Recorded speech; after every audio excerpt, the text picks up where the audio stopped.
तो first we will know कि what is the arterial pulse. तो जब ब्लड मूव करता है कहाँ से कहाँ, हार्ट से पेरिफेरी की ओर। Suppose this is your heart and this is your हाथ पैर। तो जब हार्ट से पेरिफेरी की ओर ब्लड मूव करेगा तो बेसिकली ब्लड मूव क्यों करता है? ब्लड इसलिए मूव करता है क्योंकि आर्टरी के अंदर अलग अलग जगह पे अलग अलग प्रेशर होता है। आर्टरी के अंदर अलग अलग जगह पे अलग अलग प्रेशर होता है, तो because of the pressure change. और ये जो प्रेशर चेंज है वो प्रेशर चेंज जैसे जैसे आगे बढ़ता जाएगा वैसे वैसे ब्लड आगे बढ़ता जाएगा, राइट। तो ये जो प्रेशर चेंज है वो वेव्स के रूप में ट्रांसमिट हो रहा है। किसके रूप में? वेव्स के रूप में, तरंगों के रूप में। और ये कब हो रहा है? जब ब्लड हार्ट से लेके पेरिफेरी की ओर मूव कर रहा है। तो जब ब्लड हार्ट से पेरिफेरी की ओर मूव करता है तो ये जो प्रेशर चेंज है वो वेव्स के रूप में ट्रांसमिट होता है। इसी प्रेशर चेंज को आप क्या बोलते हैं? पल्स। तो कैसे याद रखना है? आगे कल हम पढ़ेंगे ब्लड प्रेशर, उसके लिए भी मैं वन कोड। तो पल्स कैसे याद रखना है? पल्स का मतलब वेव्स। पल्स का मतलब वेव्स। कौन सी वेव? प्रेशर चेंज होने की वजह से जो ट्रांसमिट हो रही है वो वेव। कब हो रही है? जब ब्लड हार्ट से पेरिफेरी की ओर मूव कर रहा है, राइट। तो जब भी कभी पल्स को एग्जामिन करते हैं तो ले आता है 5 फैक्टर। पहला रेट, दूसरा रिदम, तीसरा करेक्टर, चौथा वॉल्यूम एंड पांचवा condition of blood vessels wall.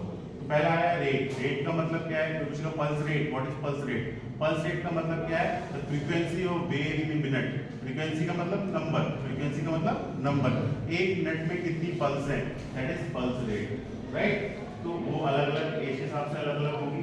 तो जैसे अगर कोई गर्भावस्था में फीटल हार्ट रेट की बात करें, फीटल पल्स की बात करें तो 150 से 180, बच्चा पैदा हुआ 130 से 140, 10-12 साल का बच्चा है 90 से 100, और अगर जवान है तो 70 से 80 होता है 72, राइट। तो this is the rate. Second factor आया रिदम। रिदम का मतलब क्या है? द ड्यूरेशन और इंटरवल बिटवीन टू वेव्स। एक वेव उठी, फिर दूसरी उठी, फिर तीसरी उठी, फिर चौथी उठी, ये लगातार सिलसिला चलता रहेगा। तो दो वेव्स के बीच में जो ड्यूरेशन है, गैप है, इंटरवल है, वो हमेशा सेम होना चाहिए। तो that is known as rhythm. तो बोलेंगे वेव्स रिदम में उठ रही है, अदरवाइज वेव के अंदर रिदम नहीं। तो रिदम का मतलब gap between two waves, that is rhythm, right. तो नॉर्मल रिदम जो होती है मतलब दोनों के बीच में गैप सेम होता है, उसको साइनस रिदम कहते हैं। तो पहला आया रेट, दूसरा आया रिदम। तीसरा फैक्टर आया करेक्टर। करेक्टर, तो करेक्टर का मतलब वॉल्यूम। अब क्या होगा जब एग्जाम में लिखने बैठोगे तो करेक्टर को लिखा होगा मूवमेंट और नीचे वाले वॉल्यूम को लिखा होगा टेंशन। तो उसके लिए कोड चाहिए, तो कैट फॉर बिल्ली, कैट फॉर बिल्ली, CAT। तो करेक्टर का मतलब टेंशन, करेक्टर का मतलब टेंशन, तो C फॉर कैट। तो करेक्टर का मतलब टेंशन। तो जब वेव मूव करती है किस में मूव करेगी? ब्लड के कॉलम में और आर्टरी की वॉल में। तो जो आर्टरी की वॉल होगी, वेसल्स की वॉल होगी, वो तनी हुई होगी, टेंशन डेवलप हो जाएगा उसमें। That tension is known as character.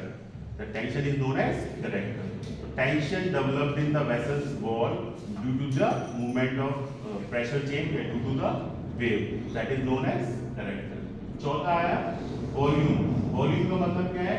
Movement in the vessels wall. Wave बढ़ रही है ऐसे करके, तो जब वेव बढ़ेगी तो जो आर्टरी की वॉल है उसमें मूवमेंट होगा।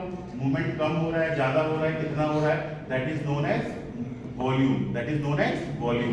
तो जब भी कभी हम पल्स को एग्जामिन करते हैं तो 5 चीजें याद रखते हैं। पहला रेट, दूसरा rhythm, character, volume and condition of blood vessels wall. Condition of blood vessels क्या है? सबसे पहले आपने कोई भी आर्टरी पकड़ ली, बात करते हैं कि रेडियल आर्टरी की, तो आपने रेडियल आर्टरी का पोजीशन फील किया। उसके बाद आप क्या करेंगे? इस रेडियल आर्टरी को रोल आउट करेंगे, ऐसे करके हिलाएंगे। अब हिलाने पे क्या फील हो रहा है, that is not your problem, आप हिलाएंगे। नॉर्मली जो यंग लोग होते हैं उनमें कुछ भी फील नहीं होता है, लेकिन अगर कोई वयोवृद्ध व्यक्ति है, कोई ओल्ड एज का पर्सन है और एक बीमारी है, उस बीमारी का नाम है आर्टेरियोस्क्लेरोसिस। क्या नाम है?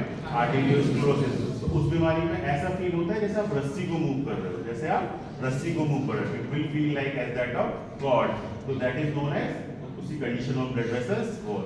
तो दो बीमारियां हैं अभी जो हमने यहाँ पे शब्द यूज किया है, दैट इज आर्टेरियोस्क्लेरोसिस।